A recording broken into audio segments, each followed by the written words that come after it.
Hello friends, this is Chef Walter. Welcome back to Flavors and Knowledge and News You Can Eat. Today we talk about saffron.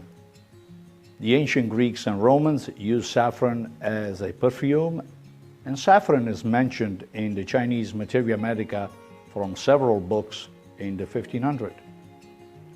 Today the herb is also used as a cooking spice and a clothing dye. Saffron is believed to be native to the Mediterranean basin, Asia Minor, and Iran.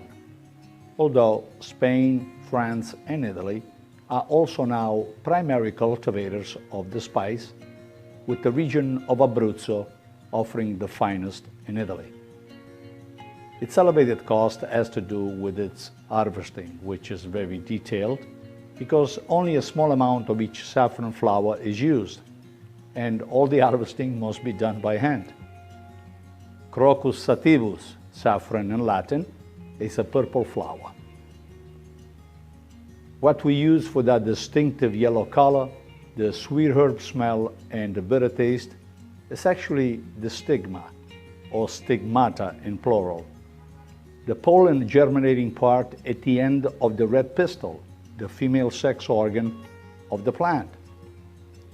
There are only 3 stigmata in each saffron flower. Once the stigmata and the red pistils have been separated from the plant, they are dried to preserve the color and the unique flavor that we love. Since such a small part of the flower is used, it takes about 75,000 saffron flowers to make 1 pound of saffron spice. The small amount of saffron spice per plant, along with the fact that harvesting must be done manually, leads to saffron being so very expensive. Use sparingly. I want to thank you for watching.